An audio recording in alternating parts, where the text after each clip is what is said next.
Few artists have shaken the art world to its core as Andy Warhol did. His audacious creativity and unapologetic vision propelled him to the forefront of the pop art movement, a movement that sought to blur the lines between high art and popular culture.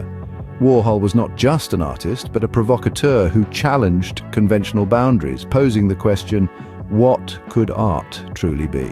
His work often reflected a commentary on the society he lived in, using art as a mirror to reflect the consumerism, the obsession with fame, and the political climate of his time.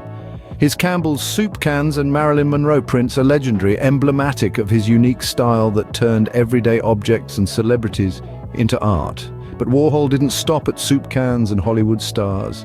He pushed further, delving into the world of politics. In 1972, Warhol took the world by storm once again with his controversial portrait series of Mao Zedong. Warhol was always intrigued by powerful figures, and in the early 70s he turned his gaze towards Chairman Mao. In the early 70s, the world was in the throes of the Cold War. China, under the leadership of Chairman Mao, was rapidly growing into a global superpower. It was during this time that Warhol found his muse in Mao, a leader whose image was omnipresent in China. This omnipresence fascinated Warhol. He was intrigued by the idea of a leader's image being so widely disseminated, a concept he was already exploring in his own art.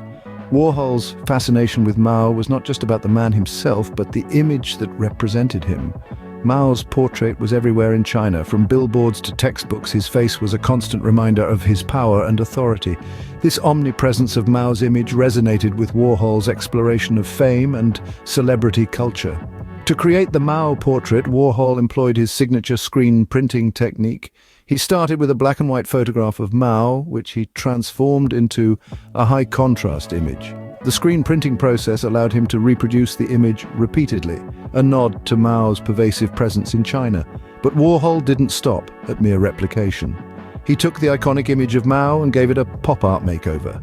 He used vibrant colors, a stark contrast to the traditional staid portraits that were common in China. Mao's face was painted in a palette of bright blues, greens, and pinks. The use of these colors was not random. They were a deliberate attempt to subvert the image of Mao, a figure who was revered and feared in equal measure.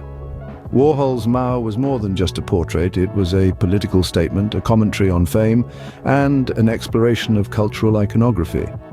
It was a testament to Warhol's ability to take the ordinary, or in this case, the extraordinary, and transform it into something entirely new. In the process, he created a piece of art that continues to captivate and provoke thought, even 5 decades later.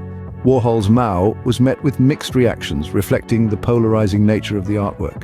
Upon its unveiling, the West viewed Mao as a bold commentary on the intersection of politics and celebrity. Conversely, in China, where Mao Zedong was revered, the artwork was seen as a controversial and provocative depiction of their leader.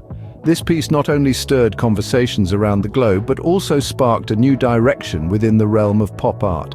It pushed the boundaries, marrying the worlds of political figures and pop culture icons, a daring move that was quintessentially Warhol.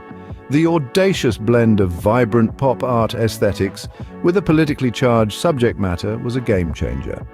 Mao holds a special place in Warhol's oeuvre, as it embodies his fearless approach to art and his knack for spotlighting the extraordinary in the ordinary.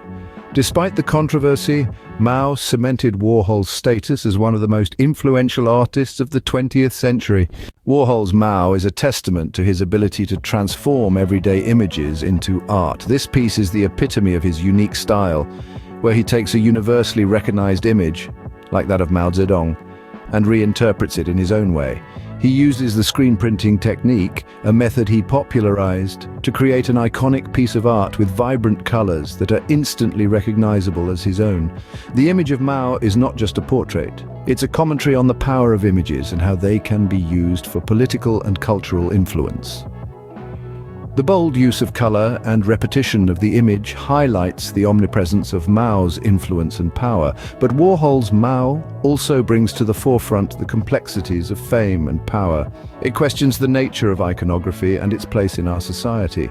In the end, Warhol's Mao is not just a portrait of a dictator, but a mirror reflecting the complexities of fame, power, and art itself.